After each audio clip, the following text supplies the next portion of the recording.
Hey, Hey, everybody. How's it going? You go. You go. hey everybody, welcome to the Purple Planet Q&A show. The show which is all about you asking us questions and us mumbling answers, apparently. So we will try to come up with something. As you all know, we probably know everybody on the screen, but just in case you don't, my name is Michael Curtis, and I'm the Director of Product Development for Goodman Games, and I'll hand it off to the person who pays my check. So that's not Harley, Joe, just in case you know. Oh, Some right. side deal Sorry. going on here. Harley, where's my check? Right. So, It's in the mail. okay. Yeah, Oh, we have some of the cops saying, I have no video. Can anybody else confirm that we're not seeing video? Go gobble. oh, no video. Hold on. Yeah. Let me open up Twitch Ed, on my phone. Ed is saying he has no video. But he has audio, perhaps. Oh, Gotcha. Oh, Dwaggle's up. why All right, Waggle since yes. Okay. all right. Oh, Utah! Shades of Icarus. Where are you zooming in from? Utah. It's just Well, right yeah, there. but Utah, but I like think where it's in Utah? Utah, Like that Harley. could be like Moab, like an hour just to the side of me, or yeah, or it could be like on the far end of Utah. Oh, nice. Okay, Payson, that's sweet. All right, we gotta roll some dice at some point. If you All live right, in anyways, Utah, can you do the same thing that you do in Michigan? Like I'm from like this part, because there's that little bit, all the states are square out here. What do you want us to do? Okay, wait. I'm So from like this part. well, that's why Utah stands out. There's that little notch in the one corner of it. right. All right. So we have Shade of Icarus, SLC Punk in the house. Who are you, Joseph Goodman? Oh, yeah. So my name is Joseph Goodman, publisher at Goodman Games. Allow me to introduce Harley Stroh. Harley, would you like to tell Hey me who you guys. are? I am the principal writer of Peril on the Purple Planet, and we are so excited to have you guys all here tonight to quiz us on any planetary conundrums you might have. I have a conundrum. It's Does it it's the involve paychecks? yeah. It involves February 29th, and I was wondering if the Purple Planet has a leap year. Tell us about the orbital eccentricities of the Purple Planet. Yeah, right. Yeah, roll under your luck. None. Well, actually, so the Purple Planet, each house. I'm gonna go all Doug on you. All right, so each house has a different date keeping system, and they refuse to reference any other houses. So, Of course. one of the house does have a leap year. One house has entire leap centuries, and they each think that their own method of timekeeping is the best. They should go to war over it, frankly. I mean, that sounds like that was actually the inciting incident. This is how it happened 10,000 years ago.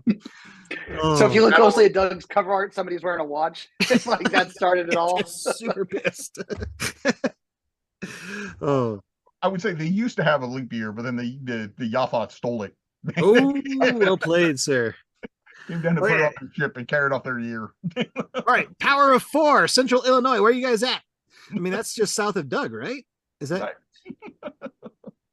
Well, oh, So All right. I think our agenda for today is pretty Yes, loosey sorry. goosey, right? This is just the Purple This is Planet it. Q&A. This is it, guys. Well, our main agenda is just sitting in front of the audience here and answering any questions you guys have. So, Purple Planet related, or our horoscopes, eating preferences, Okay, well here. beard grooming Okay. techniques. All right, I got a question. So sweet corn, sweet. That's awesome. So Joseph Goodman, what inspired? Why did you guys decide to reprint Parallel on the Purple Planet? Very good question. I mean, it's a great. Somebody needed to get paid. No, that's too cynical. I mean, there are plenty of titles we didn't reprint. No offense to those, but it's a great adventure. You're causing me to shudder right now. Yeah. I mean, I have somewhere around here. I have a printout of Appendix N that I used to keep handy, and then lost on the bookshelves. Hold on. I guess now I just faded into the distance because You're all good. Anyway, so if you look at Appendix N, one of the primary entries is John Carter of Mars, like all the Edgar Rice Burroughs novels, and I mean, I remember reading those, and that's where the term fighting man comes from. I always thought that was the weirdest term for like a class, like you'd call him a warrior or a knight. I was always like, how did Gygax come up with fighter? And then if you read the earlier editions, it's called Fighting Man, which is so right, odd. right. And I remember reading, I don't even think it was the first. It might have been like the second or third Barsoom novel. But at one point, he refers to John Carter as a fighting man. And the way he said it, I was like, oh, this is exactly where Gygax got that term. So I feel like John Carter of Mars is really like important to the origins of D&D and the origins of a lot of core concepts and the origins of DCC. But it really doesn't get as much press these days, probably because Burroughs' writing style is so like archaic and I think cumbersome by modern standards. And the plots are pretty good, although really there's only one plot: girl gets kidnapped by monsters. Singular. Yeah, the plot is pretty good in all 11 novels. The plot is pretty good. They really are the same. After like number 6 or 7 in that series, it's like, okay, who's he going to fight now? It's now they're like heads in jars. Now they're whatever, but it's the same thing. But yeah, but I just feel like it's really integral to a lot of the origin of the way D&D is played. But it really doesn't get the kind of attention anymore that it used to. Anyway, so I think Peril on the Purple Planet captures that in an awesome way, and modernizes it, makes it really interesting, and it's a really refreshing way to approach it. And a lot of people have asked about it over the years. And we also managed to publish the material in like so many scattered places. I think pulling it all together into one place would make a lot of sense. For sure. Yeah. For sure. Yeah. And correct me if I'm wrong, but I don't think there was there a second print run of the box set?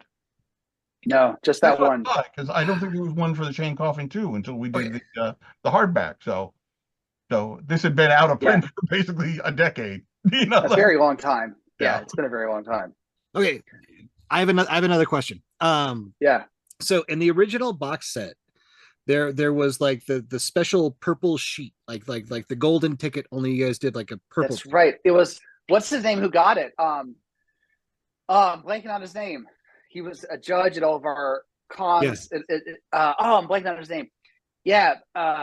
It'll come to me halfway through the show. Okay. But yes, so we did just one or two. I think it might have been one. It was just one of the glossographies that was different from all the rest. Yeah, and it was found like instantly. It was found so quickly. Totally blanking on his name. Sorry, man. It'll come to me. But like physically, how was that done? So there's like whatever your entire print run, and they pick one box and they slip it in and they shrink wrap it. Like, how is that done? Yeah, so even like in the most recent printing of the DCC core book with the golden tickets, it was similar.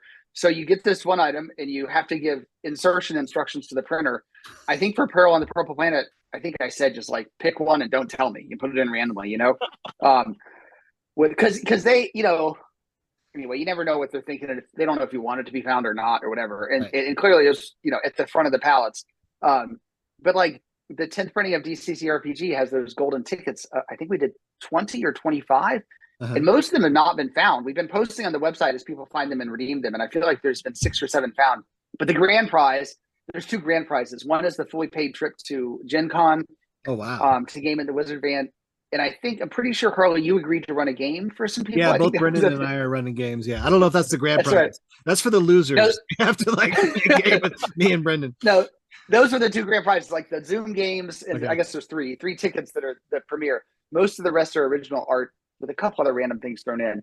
But yeah, so far, none of those big prizes have turned up in the golden tickets. We've had a lot of people finding the ones that are original art. Yeah. Well, and like for the Purple Planet, like he got like free Goodman products for like a whole year or something, right? Like you guys sent him away from Gen Con with like a stack of books or something. I don't remember. Hold on. I want to go on my own website and search Purple Planet and see if it finds that. It was, why am I blanking on his name? Huge fan, big beard, big guy. Yeah. Dark. Down. That's it. I totally wears a black T-shirt a lot. That guy. Yeah, that guy. I think the person who went home with a big armload of product was somebody who went to the Troll Lord booth with the coupons that we were giving out. Oh, that was great. I forgot about that. So. But for those of you who didn't know, I'm old friends with the guys from Troll Lord Games. So we used to have this luck table in the yearbooks. If you buy the yearbooks from a while back, where if you make a purchase, you roll in the luck table and you might save 10% or get a free module or something. And one of the results was $100 of free product at the Troller Games booth, not the Goodman Games booth. They honored it though, right? They honored it every time. 3 or 4 times I got one, and I'd like write a note and be like, "Hey, Steve, this guy won. Give him some product." It's great. Oh, that's awesome. Yeah. Well, Too bad they knowing, don't come to Gymtown anymore. knowing our luck, the person who's going to They can't afford it. You broke them. Yeah, I know. Sorry, Steve. the person who wins like who finds the golden ticket for the free trip to Gen Con is going to be like stationed at like McMurdo Station in like Antarctica. You know, he's Oh, gonna right. fly him across the he's fly them Well, across. there's an asterisk under the free. I think it said we'll pay airfare up to $2,000 or something. It's like, yeah, mostly free, unless you live very far away. So Harley, as I recall, on the origins of Purple Planet, I had read Almuric, right? And I had sent you a note that was like, "You got to read this, man. It's awesome." Yep. Yeah, no, you totally. I still have the email you solicited. It was very clear. Like, Harley, give us what a normal skinny adventure module on, in the vein of this, and you had given me a reading list, which is awesome, which was super useful because I hadn't read any of those novels or stories prior to that.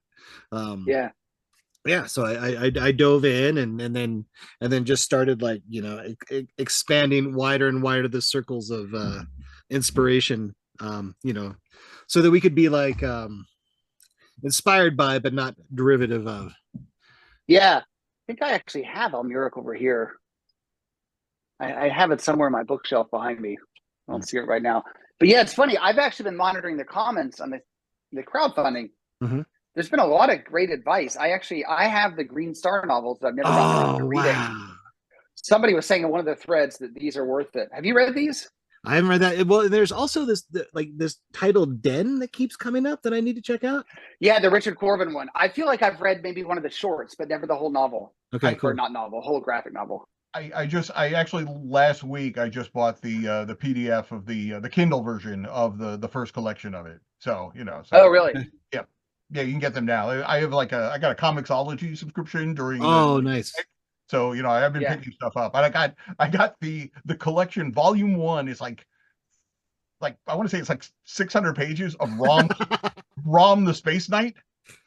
Oh, I've literally been waiting 40 years to reread Rom because it was out of print because of all the stuff. And Micronauts is coming out too, the first selection of the Micronauts comic. So wait, what are the monsters that like suck you out of your skin? Those space, the ghost. What are they called? The wraiths, the star wraiths. The dire wraiths. Oh, dire wraiths. Those terrified me as a child. Yes. I got into Rom because I was at the right age. It was like they were killing people in Rom, and it was like they didn't do that in the X-Men all that often. I was like, wow, Rom is like wasting people left and right here. Yeah. It's so funny, Mike. So I just bought a Rom comic for my older son, and he loved it. So we got like a stack on eBay, $10 for 20 vintage comics or whatever. But did you get the the X-Men Rom crossover novel? I'm sure there was. I don't doubt it. Yeah, I don't think I read it. This is the long lost, because apparently they were different. I don't know. Rom was owned by Hasbro or something, and X-Men's obviously owned by Marvel, so they could reprint the whole run except for 3 random issues where the chocolate and the peanut butter mixed.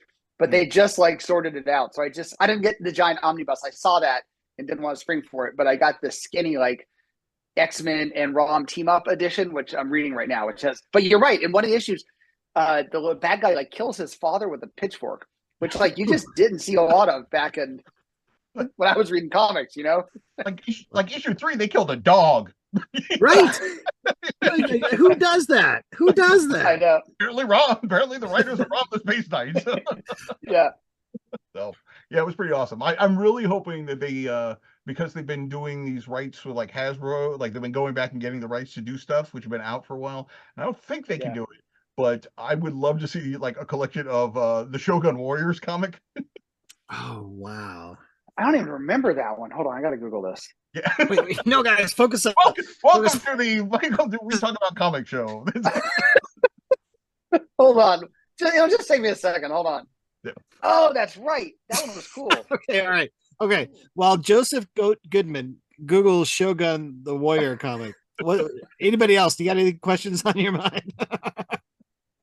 Wait, so anybody in the chat, has anybody else actually sorry, Long Con Eddie? Yeah, man, the new Image Skybound stuff is great. So I've been reading Duke and Cobra Commander.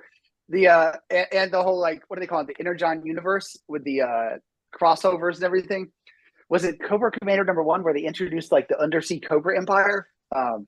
Long Con. I haven't finished reading the new Duke. I got it downstairs, but the one I read, issue 1's pretty good. All right, totally off topic, but has anybody in the chat actually read Under the Green Star or any of these? Yes. This is a good question. This is somewhat relevant. It's on my shelf of stuff to be read, but It's on my shelf along with like 400 other items to be read. Like, I feel like I can't wait for retirement so I can read all the time. All right, so here's what I'll do. Maybe what I'm going to do doesn't matter for the crowdfunding purposes, but I'm going to make this the next book after. So as soon as I feed I bought this. You know, Centipede Press has those like great weird fiction compilations. Have you guys seen those? Yeah. I got the Frederick Brown one, if I remember correctly. I never read much of his, but it's really good. So I've been kind of addicted to that lately. But as soon as I'm done with that, I'll put this in the queue. I promise. This is the other one, Mike. This always makes me think of you because you're a Lee Brackett fan. But there's a bunch of the Lee Brackett stories with that sort of Martian. I call it more like blue collar Mars, you know, because all her characters are like these broke farmers on Mars who can't like afford to keep their farm going, and then they go search for an ancient relic to like pay their bills. Basically, it's not like you got to pay the mortgage when the tractor breaks down. Yeah, right, exactly. She did one which is actually it's like the priestess of the Purple Planet, or it's something like Priestess Planet like space opera, and I bought that one just because I was like, okay, I have to read this one, and I don't think it's in that book, but I think it's one of the. No, you're right. I have a couple of those double-sided ones. I got all sorts of crap behind me. Yeah, so this is where all your crowdfunding dollars go, people. Right, yeah. So like, here's an example. This is 2 complete novels. Like, yeah. So Mike, you're reminding me. Somewhere downstairs, I have 2. There's somebody who wrote a series of books called The Purple Planet because one of them had a cover by Roy Crinkle. Yeah. Oh. Did I not tell you this? No. Sorry. That's all right. No. One of them had a cover by Roy Crinkle, who's one of my favorite artists. I mean, if I Google it, a lot comes up, but some of this looks like more modern. Some of this looks like, there's some like softcore romance stuff here. Alien Barbarians bundle featuring the Purple Planet. Sorry, be careful where you go if you Google this. There's like a man with a 6-pack on that. Okay. I think the stuff I found probably precedes all of this. All right, I'll find this. I have it somewhere downstairs on my shelf. It was good stuff. Well, actually, it was terrible stuff. Now that I correct myself, I sort of remember starting one of them, and it was like a John Carter ripoff, and I made it like one chapter in and just couldn't finish it. Yeah.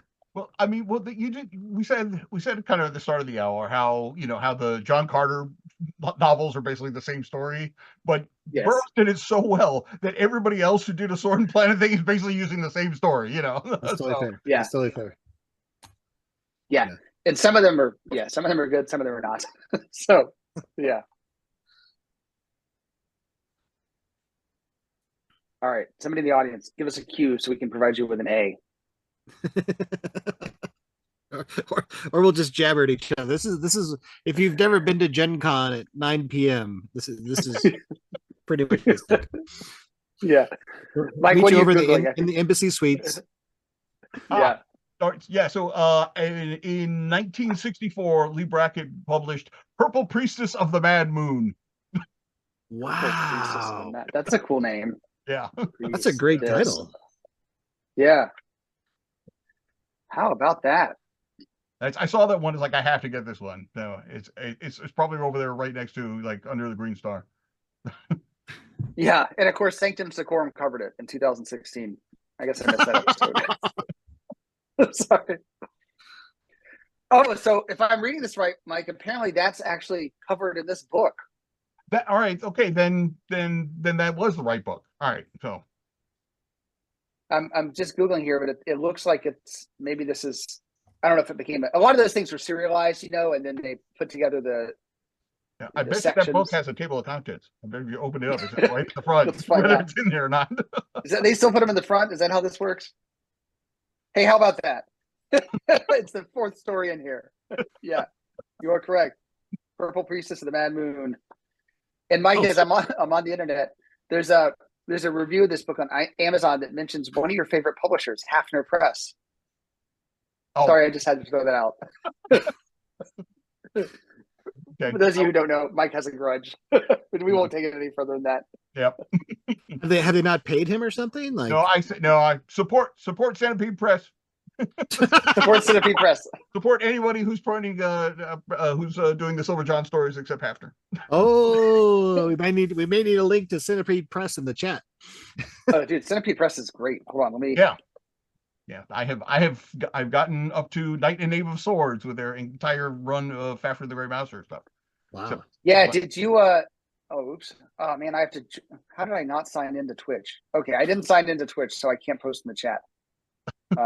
Anyway, it's spelled centipedepress.com.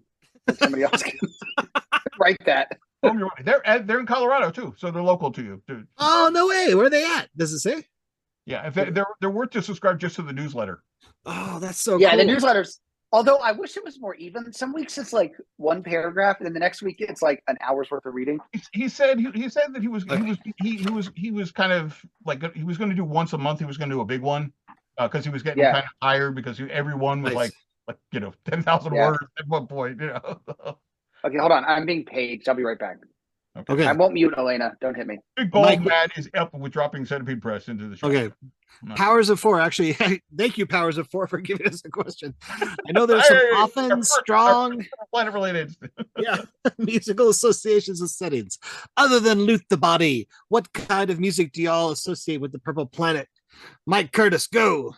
Hawkmoon. Right, sorry. Oh, nice. No, it's Hawkwind, because I mean it's Hawkwind, especially Space Ritual. What else might you that's fantastic. I'm totally Centipede Press, or because I had a comment before my kid interrupted me. So first of all, Mike, did you tell me you want the slipcase? No. So Jared from Centipede, one of his newsletters, like buried halfway down. Jared, if you're watching this, I'm sorry, man, but you got to make these things easier to find. Halfway down was like a one-liner that was like, if you bought did you get the slipcase for the first 3 volumes? No, that was why I think that's why I didn't, because they were going to run into a Prince Valiant situation there, So Exactly, man, freaking graphics. I sent them another email, but they didn't write back yet. I'm sure I'm now in some sort of list. Anyway, yeah. So but the other fun fact for those of you who don't know, I got to check my shelf here. One of our friends from the gaming industry has contributed to a Centipede Press title. Right here. Here it is. No, that's not it. Jane Malazewski. Oh, of course. You guys, here it is. Yeah, so this is the Centipede Press edition of Burn Witch Burn by Abraham Merritt. He also wrote The Moonpool, who, Mike, as I recall, you hate his work, right? I've just read The Moonpool, and not so much I hated it, but it was very slow, and it was very archaic, and not like a Lovecraftian archaic. It really felt like it was dragging for me. I mean, I have to give it another shot, but I wouldn't say hate. I just said I found it rough going. So yeah, I feel like a lot of these classic guys had great plotting, but the language is so cumbersome. Like if you took a modern author and took the same plot and just rewrote it with a peppier script, the plot's good. It's just that even honestly burrows. But the point is, if you're like, sorry, go ahead, Mike. I interrupted. No, I was gonna say I'm in the middle of reading Le Morte d'Arthur right now, and that's in Middle English. So I'm like burning through that faster than Merritt. So yeah. Dave Malazewski actually wrote the intro to Burn Witch Burn because he knows a lot about Abraham Merritt. So this is how Jared's newsletter for Centipede Press. He mentioned this is like 3 years ago. He's like, does anybody know anybody who knows a lot about Abraham Merritt? And I wrote back and I'm like, I know this guy has a blog. He really likes Abraham Merritt. And then he ended up getting a writing out of it. So one big advocation for Centipede Press. So So Charlie, Harley, did you have a musical reference besides Luke? Well, yeah, if you check the chat, you'll see that I continued the conversation we're actually here for, and so Wait, so I have to tell you about a calculator I used to have. So is this just one have a where you can calculator. flip it upside down and spell words? Actually, I just taught my kids that trick. They love it. But no, it's different. It was shaped like an A-wing fighter from Star Wars. Oh my And it was basically god! just to calculate. No, it's super cool. And then, but it had this button you push, and it would have little quotes from Star Wars, like cycle through 4 of them.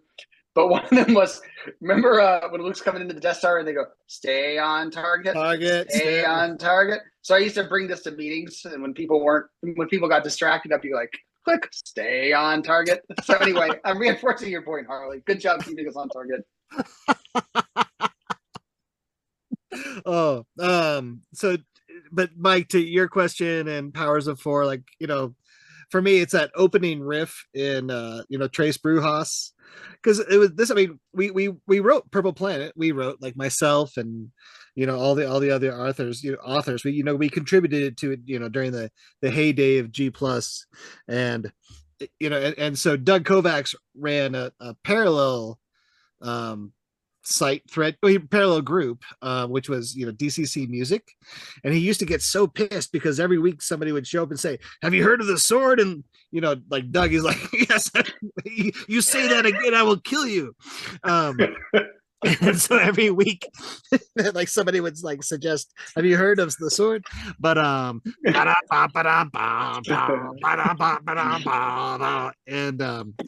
I don't know. That was definitely lodged in my brain when I was working on Purple Planet. I would also say the entire Bluish Occult album, Fire of Unknown Origin, but that's simply because, like, half of that album is about heavy metal, the movie. So I mean, yeah. Wait, okay, Mike. This is tangential. After I've been, yelling at everybody to stay on target. Who is that? Stay on target. Who is that? Who is that weird, like, occult band you saw? Like, they're all in, like, High Lung. What's that? High Lung. Yeah. Yes. Yeah. One of my favorite bands. Yeah. I mean, again, it's something I discovered during lockdown, and Nice. 3 times now. And actually, no, I discovered them before lockdown because they were the last band I saw in February 2020 before the entire world shut down. So yeah. Wow. In fact, I just drove down a couple of months ago, in, like, over the summertime. I drove down to Baltimore to see them because that was the closest they were going to go, and we actually stayed in the hotel. It was 1 block away from Edgar Allan Poe's grave and 1 block away from the place where I saw Hey Lung play. So it was an awesome trip down there. So yeah. In our most recent trip to Gen Con, after the show, because we moved the warehouse. Was that this Gen Con? Did we, like? It was a busy Gen Con. Yeah. Oh my god. Anyway, well, but so we moved the warehouse we moved to the new warehouse, and then I rode home with Doug to his place, and he played Huntress for me, and that was amazing. That was fantastic. That was yeah, very very much up, possibility for inspirations for adventures on the Purple Planet. That woman could sing. I mean, that was just amazing. No.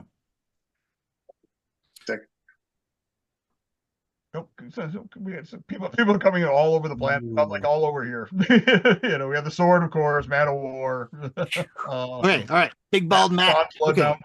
We're gonna put this to everyone. He's really sweet that he addresses it to me, but I'm gonna ask you guys first. Joseph Goodman, if you had to travel to the Purple Planet or the center of Aerith, which would you choose and why?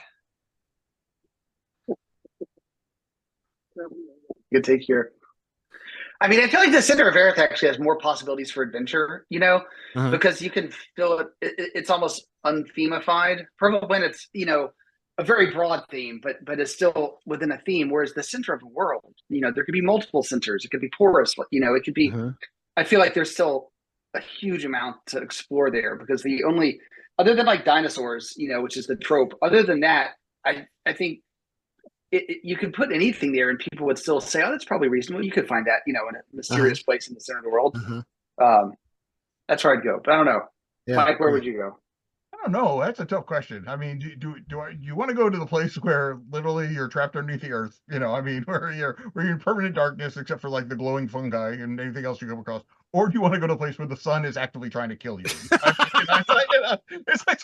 like 6 of one, half a dozen of the other. You know, That's awesome. We managed to like establish the parallels on yeah, the polar opposites. Yeah.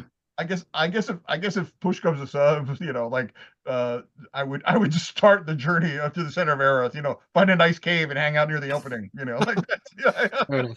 Fair enough.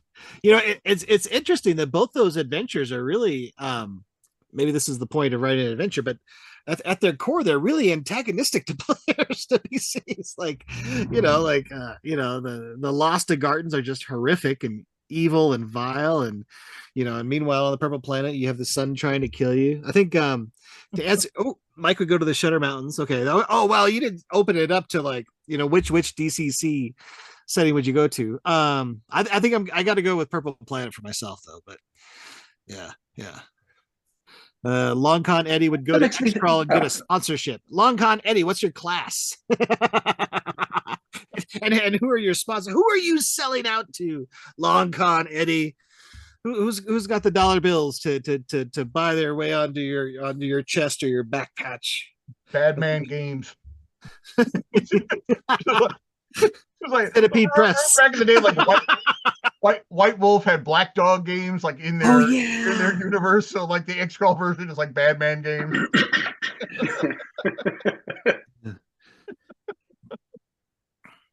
We need to sneak that into some artwork somewhere. Brad will put that into something, I'm sure. Yeah. Wait, so Burroughs also had the Pellucidar stuff, right? Which was his journey to the center of Earth, basically. Right. And then I think he got it from, wasn't Jules Verne the first to do that kind of trope, I think? I think it was called Journey to the Center of Earth, right? Wasn't that Jules Verne? Yeah. Actually, I think he was the one who popularized it.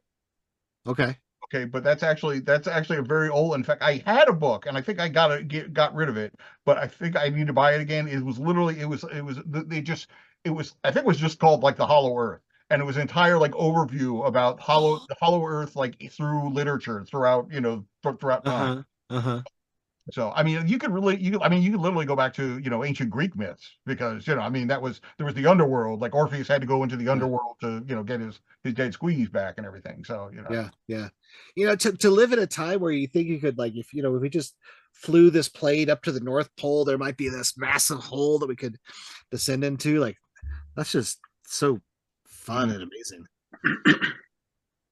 Yeah, well, I'm thinking I haven't thought as much about Journey to the Center of Earth recently because we've been focused on other stuff. But like, I feel like that was your take on it it was not as directly correlated with some of the inspirational literature as, for example, like Purple Planet follows what I call the track of the Burroughs approach. But I feel like Journey to the Center of Earth didn't really. It was more surprising in the way you addressed it. Well, like the Lost to Gardens.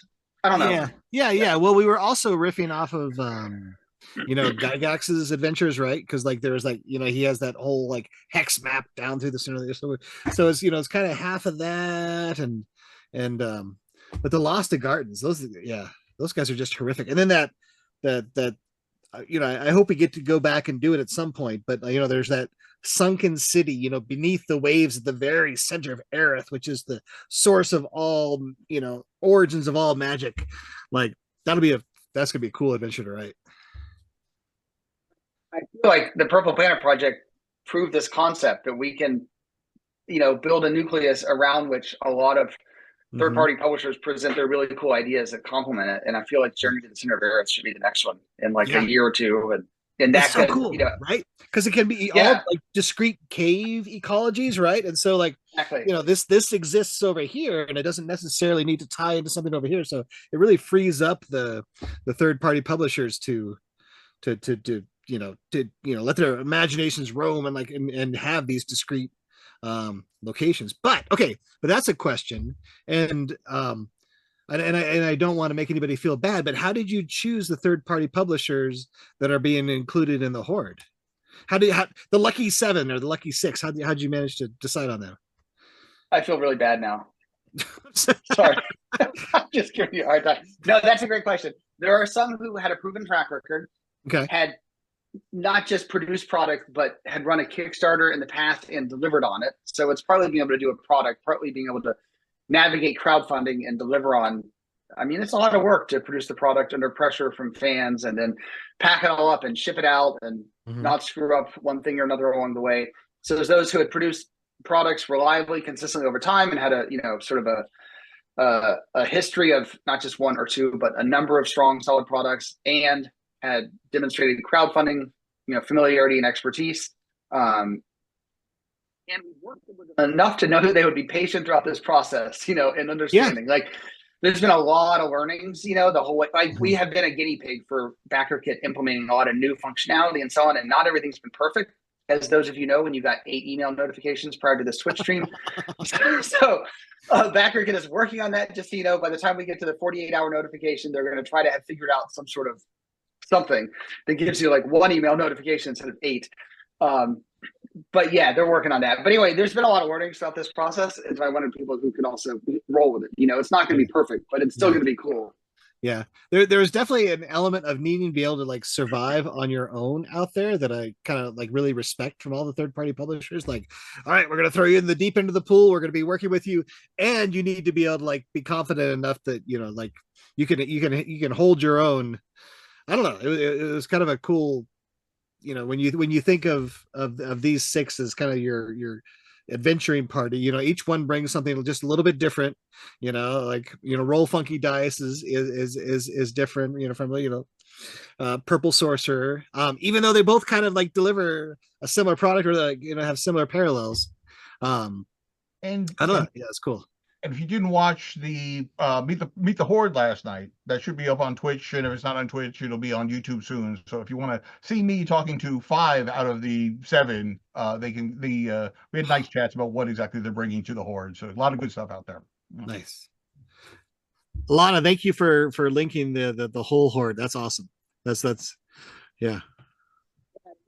Amazing job. They've each taken their own unique like slant on the concept, and it's. There was magic back in the old. Now I feel like I'm a Christmas story special. There was magic back in the old Games Workshop when we were kids. Yeah, remember the good old days. No, but seriously, I still remember Warhammer 40,000 Rogue Trader, which came out in the U.S. I want to say in 1989, and that book was like chaos. Like you only needed like 1/10 of the content to actually play the game, and the rest of it was just like everything under the sun thrown in. But I have a copy of that back here too. It's one of my favorite books. I got one over there. Yeah, it's just all this stuff thrown into the melting pot, but there was such a wondrous imaginative element to it. And I feel like that's kind of what I think the third-party participants bring to this project, which is we obviously will have a little bit of our, track on how we imagine it, but they add a different perspective on it. And it just keeps everything, I don't know, fresh and new with a slightly different perspective. It's great. So this question came up on the community chat on BackerKit, which by the way is amazing. Like I try to keep up with it each day, but like there's so many cool ideas you can't keep track of them all. I know, it's awesome. Is Goodman Games entertaining? I mean, obviously not part of the crowdfunding, but are they entertaining? Could an 8th third-party publisher show up and be like, hey, Joseph Goodman, I have this rad idea. Can I write something to set on the Purple Planet? Like, is that IP open to other folks now? I think we'll be slightly more, our approval process is very loosey-goosey at the moment, really, as long as you don't do anything naughty. Like what we're approving, in my opinion, is primarily that it's rated PG-13, or if you're going to show, other parts, which some people try to slip into the art, that, you say somewhere, for mature audiences. I tell people we have an approval process mostly for stuff like that. I don't go in and say, well, I think the orc on page 12 should actually have 8 hit points. That's not what the approval process is. But I feel like if we're going to have a Purple Planet participation element, there should be slightly more, I don't know, what's the right word? Just so you don't go too wild and it somehow your Purple Planet becomes the Green Planet. Or, customers are going to come to this with more specific expectations than they will to a normal third-party product. Oh, that's interesting. Huh. Yeah, because if they come to it, it's... We'll publish anything said in the shut-arounds. Don't worry about that. Include recipes for moonshine. It's fine. That's Anyway, so yeah, I think we'd be open to that. but Harley, I'd want sort of your eyes on it too. It depends on whether it's a publisher we've had a lot of experience with. I'm open to the idea. We just may be slightly more involved than we have been in some of the other things. It'd be fun if like the next time. So you guys have done the map, fill in the map contest. What's it called? Like mystery map contest. Mystery map contest. A couple times now. Yeah. We could do like an official. The next time you do a big crowdfunding push, whatever it's Shutter Mountain or whatever, you could do like a mystery map adventure. That we could include in the final release. Yeah, that's a cool idea. I mean, you should talk to the guy who edits the Goodman Games Gazette, because I think that would be cool to include in there. That's not a bad idea. Oh, wow. Because you could do that in the Gazette. It's those giant pages. Just take like a corner of one page, or maybe, and you could even do like you could do hex on one side, dungeon on the other, like one's hex overland and one's like, because you fill in a couple parts that are pre-described, the rest is open-ended, and then we don't have to necessarily make it a contest. Just tell people, post it online, put it on your, whatever, flesh this out a bit, and share what you did with it. That's a cool. Okay, hold on. Let me write. I gotta write that. These are my meetings with Doug. I'm like, Doug, hold on a second. I gotta write this down. Honestly, that'd be cool for a lot of the gazettes that are tied to a adventure of some kind, or to like, Mike, you remember like 8 years ago we did those postcard encounters where we said like, I remember we did it for one of your adventures, which I'm blanking on which one it was. It was Chain Coffin. Yeah, that's right. We said like, this random dead end corridor, you pretended as a door on the end and it goes to here or there. Well, we did it for the Chain Coffin, but we also did it when we did the retro cover, the vintage covers of Intrigue on the Courts of Chaos. I think it was it Neon Knights or Hole in the Sky? I think it was. Because there was the 4 con exclusives that had, I think, Jewels of Carnifex was one of them. Yeah. Do you recall doing a postcard encounter for Jewels of Carnifex, Harley? Yeah, that actually rings true. Okay. Yeah. Those were cool covers too. That effect was really fun. But just that idea of throwing that into the mix in the Gazette, little extra encounters you can tack onto what would have been a dead end hall or something like that, and even letting players or readers map it out. Okay, so here guys. Okay, Long Con Eddie, what made it a horde as opposed to maybe a 1 month or other method of spreading it out? So okay, I've actually heard this from other folks, right? They're like, man, we got all this Purple Planet stuff, but it's like almost too much Purple Planet. We got a palette of Purple Planet. How can we, apart from like paying my credit card in installments, how can we like spread out the crowdfunding so that folks can support more of their favorite third-party publishers? Actually, it also happened over laying on top of ZQuest, which was not the original intent. Right. We were late on many things, which affected other people as well. But yeah, that's a good point. So we had a lot of crowdfundings running at once. I think to get the momentum, the inertia, you kind of have to do at least several of them at once. But I do hear you on, spreading it out somewhat. I don't know, but it wouldn't have the same impact. Then it'd be like the purple trickle, you kind of want it to be the purple tsunami. What Joe doesn't really want to say, but the answer to that is the reason we do a lot of things. It was because nobody had done that before for RPG stuff, and we realized we could. When BackerKit ran their Pintopia thing a year ago, I don't know if you guys saw this, but it was like a bunch of, I'm not into pins, but I pledged for a bunch of those because like, this is cool, man. Like that concept of, because they had stretch goals where if you pledged, they cross projects. It was like I like BackerKit because they are constantly thinking of new ways to do things. And sometimes I'll be like, did you do this? And they're like, I suppose we could. And you like see the gears clicking, So I went to them. I was like, could you do that? But for RPGs, I don't care about pins, but what about RPGs? And they could, and they did, we've had several conversations with them about, what about this? What about that? I don't know if you guys know, but there's a feature on Drive-Thru-RPG, which is at the back end, one of the analytics features. When we did the Indie RPG Creator Summit at the Drive-Thru-RPG talk, they were at one point they're like, and there's this really cool feature on the back end of Drive-Thru-RPG called Analytics, which tells you if you're a publisher and you sold this product, how many other people have bought that product, who also bought Goodman Games or Troller Games or whatever. I'm actually responsible for the creation of that tool. Like, I don't think anybody remembers this except me and James Matthew from like 15 years ago, but I was like, James, you should totally do this. I want to figure out who's buying my stuff that I should partner with. And he like coded it in. And it's like, cool. It was cool because he would just like, he was like the coder guy. I was like, who else is buying my products? And how can I find the overlap so I can partner with the right companies? And he like coded it in.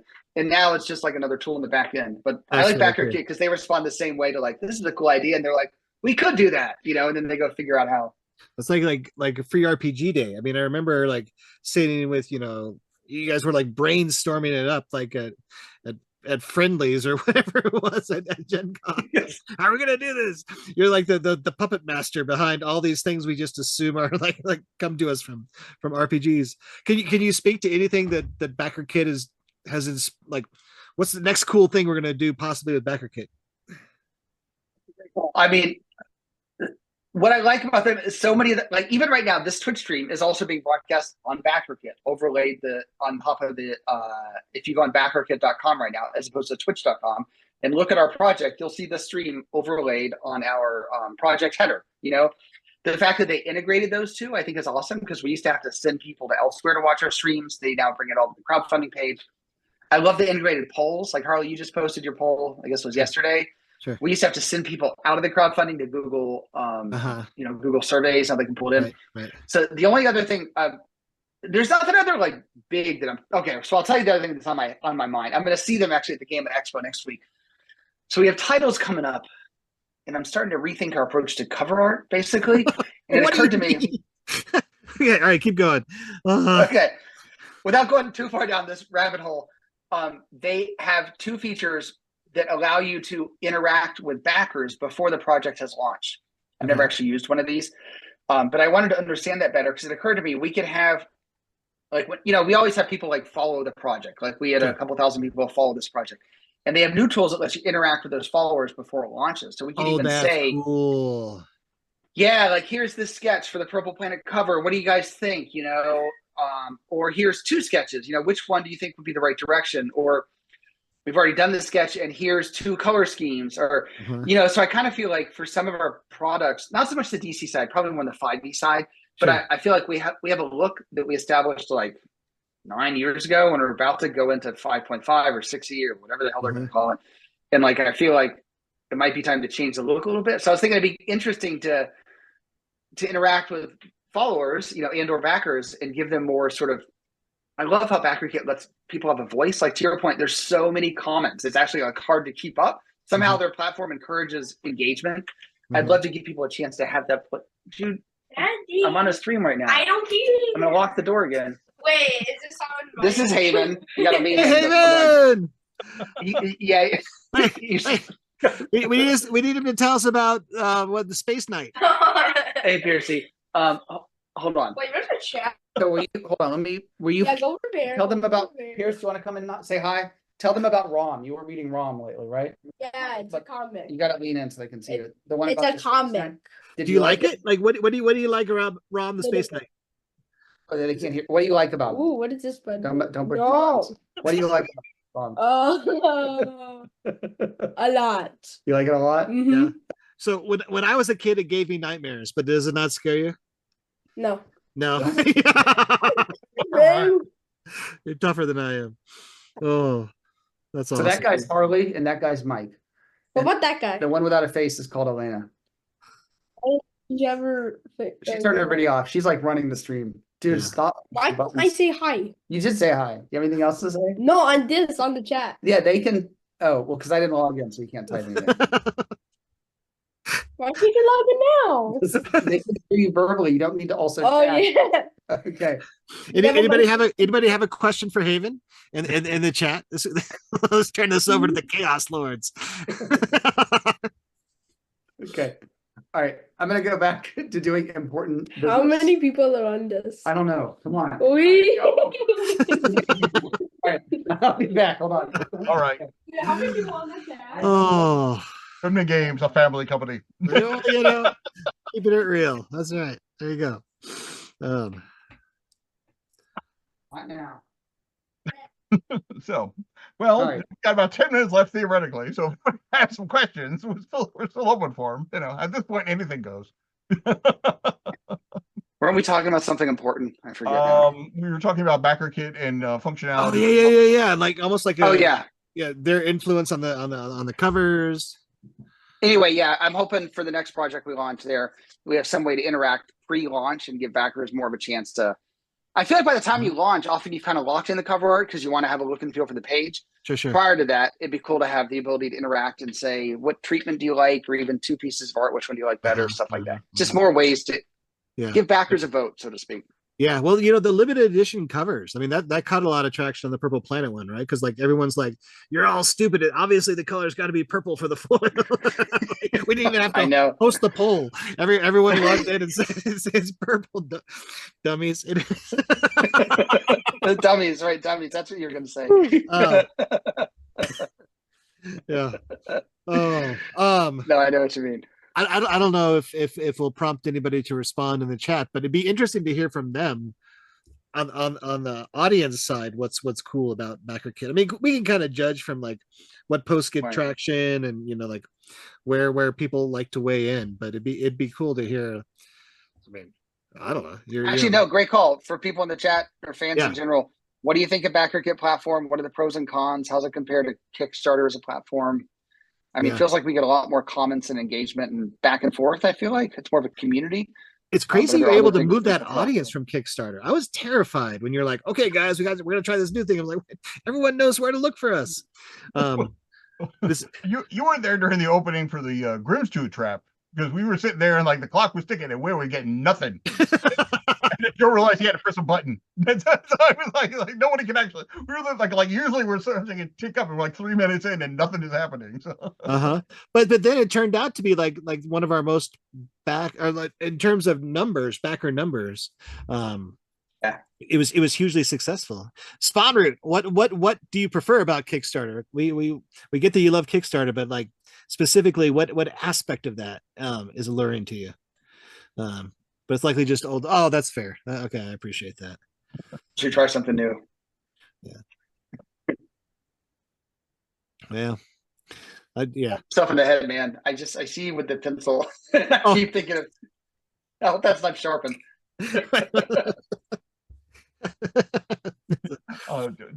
During the before we ran the Meet the Horde show last night, Ed brought up something interesting.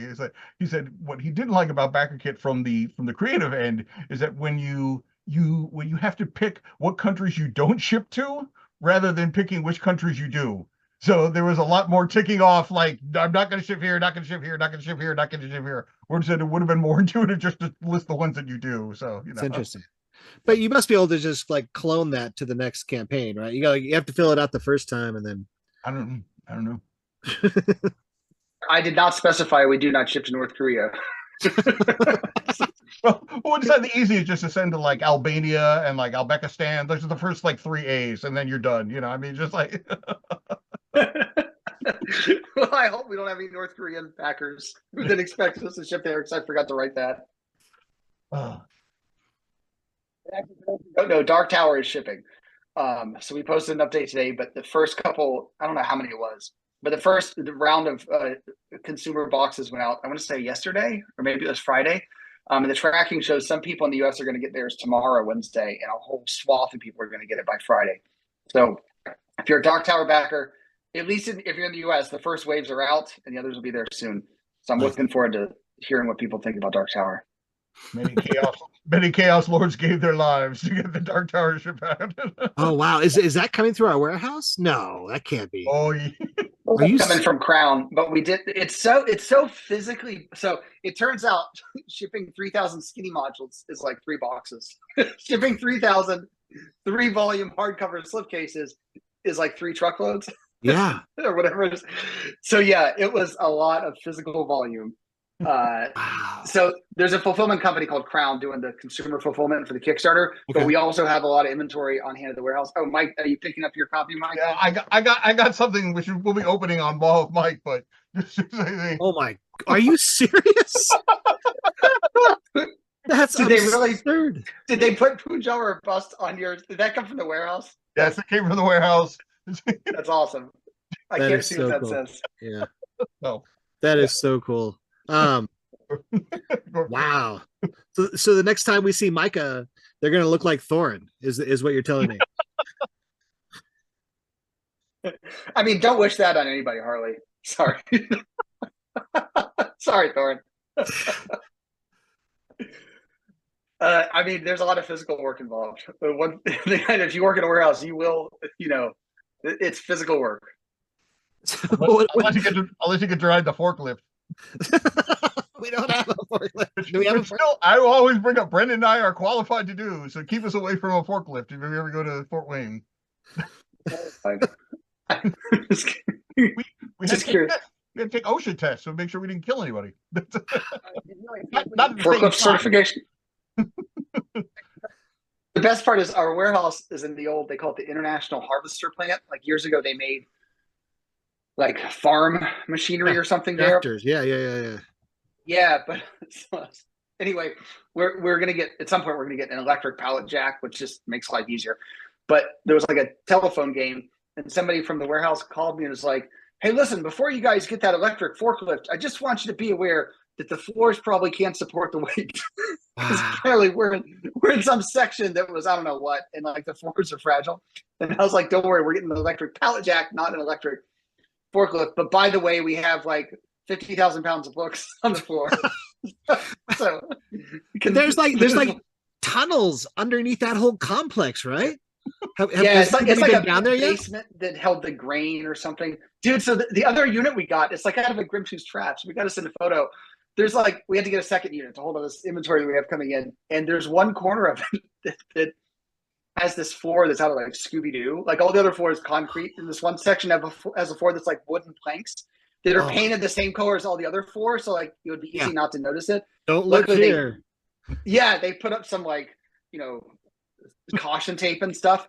But it really like is just a pit that opens into something below. And if you look up, the ceiling looks like it formerly opens. They probably originally dumped grain down there. I don't know what they did. Sure. I was telling Jim, like, we got to find out. Somebody needs to go into the basement and figure out how you get to wherever that empties out. So that when somebody does fall down that pit, we know where to tell 911 to go. Because it will happen eventually. Oh, that's so cool. And there's also the tower, right? Like out front.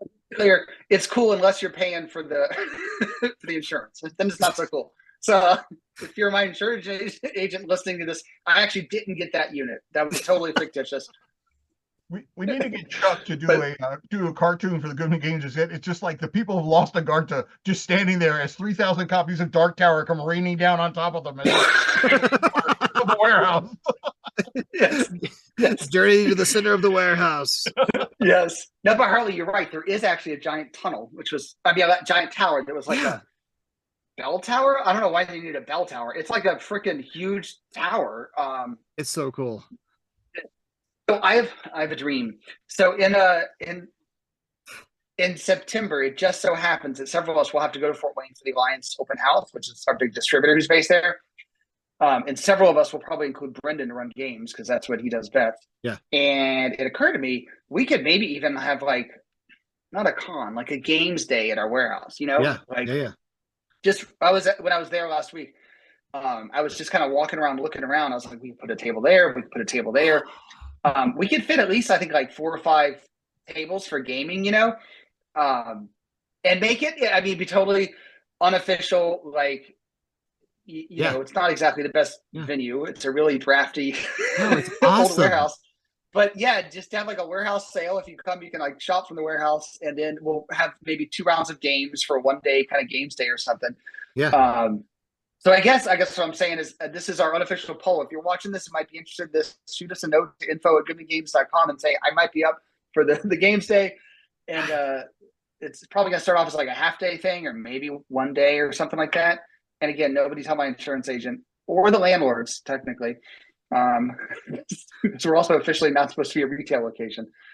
So we just invited 40 or 50 people over to help shelve books in the warehouse or something. But, exactly. They're our friends. Yeah. They're paid. Yeah. But that'd be so much fun to run games there. Yeah. You get somebody to run a game up in the tower and that part.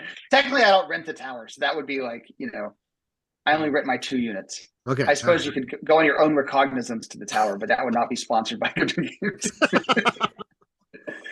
And if you want to jump into the pit, we can call 911 and tell them how to find you. Oh my God, it's so awesome. We can have Right? live action DCC games under the steam tunnels underneath the warehouse. When has that ever gone wrong, right? You know. You're in. Got it. That's good to know. Oh, but yeah, but that's how. Oh, yeah. sorry. No, sorry, that was like the original like Wayne cons, and you know, he had this artist warehouse, you know, where normally bands would be playing, and you know, his wife would be painting on the walls or whatever, and instead, you know, just for a weekend he threw games there. I'm gonna go on record again because I found this after Gen Con when it was up in the Catskills. There is an abandoned convention center hotel which is done up in a medieval castle motif. so we can start crowdfunding that, and then we'll clean out all the black mold, and then we have a place. Oh my God. Wow. I like how we've moved from publishing games to throwing raves. It's natural progression. Right. Yeah. I'm pretty sure this is how White Wolf worked back in the 90s. Oh, it's so fun. Oh, Well, this is why I love Goodman Games. You're not going to have like this Twitch stream with any other publisher. Like, come to our warehouse after hours. Don't tell them that we invited you, but maybe we'll run a game if you can find us. Yeah. The A team now. Exactly. Yeah. If you want to play a game and you can find us, Maybe you could come to Warehouse Con. Yeah. Oh, it's so fun. We have the break room with the pinball machines, which we still need to, like, we've been so busy shipping books, we haven't set them up, but we can set up the pinball room. And then Wayne's van is actually like parked in the warehouse. It's got a flat tire, which you got to fix, but like you could run some games. Although we shouldn't just, maybe he'd let us. Technically, we have it locked up because we don't want people just like randomly hanging out in the van, but we can maybe unlock the van for the week. Anyway, yeah, there's a lot of possibilities. This might be too much for this year, but maybe we work it out, maybe we don't. Yeah. Cool. Until we get all the Dark Tower out of there anyway. You have to ship 20 boxes minimum. So is the next unit, is it adjacent to the first warehouse room? Yeah. So there was this, there was a door. So if you open the door, it's like adjacent. There's a lot of not empty spaces, and there's a lot of just weird spaces in this building because it really was not designed to be a warehouse. It was designed to be a very large, I think, manufacturing or whatever facility. There's a lot of spaces that are in various states of repair or disrepair. So as we need to expand, there's room to expand. Like one of the units we looked at had this, I don't know what it was used for. It was great in many ways, but the door had this like giant ramp and then a descending, like 4 feet tall. So like I could just see people pushing these like 500-pound pallets up, and then you're like, whee! It goes flying down the ramp. Like, I don't know. Anyway, if they got rid of that, it'd be fine. But it was like a death trap because you'd have pallets flying down the ramp at like 20 miles an hour. So cool. It's a weird building, but pretty cool. You get like those little mini motorcycles. We'll have races down the corridors and everything. Exactly. But and We should everybody have, like, field day. will get kicked out. Hey, crazy or not, believe it or not, it's been an hour, and we answered like 4 actual questions. So. Hey, I feel much more educated about the Purple Planet now. Oh. Well, thanks, audience. I hope this was educational and useful. Thank you, everyone, for showing up. I mean, this is fun. This is visit Centipede Press. Go get your ROM the Space Knight from Amazon and support Goodman Games. This is how Goodman Games works. Like, that sounds awesome. Let's do it. Okay, Joseph, how do we make this happen? That was cool. So thanks, everybody. This is actually a lot of fun. We should do these more often. Just like, we should totally do a game day. It'd be fun. Just hang out. So much fun. Yeah. Awesome. All right, y'all. Lena, you gotta like. 10 o'clock my time. I've had a full day. I'm getting out of here. Show's over. Get the hell out. Good night, everybody. Thanks for coming out. Okay. See you later. Thanks.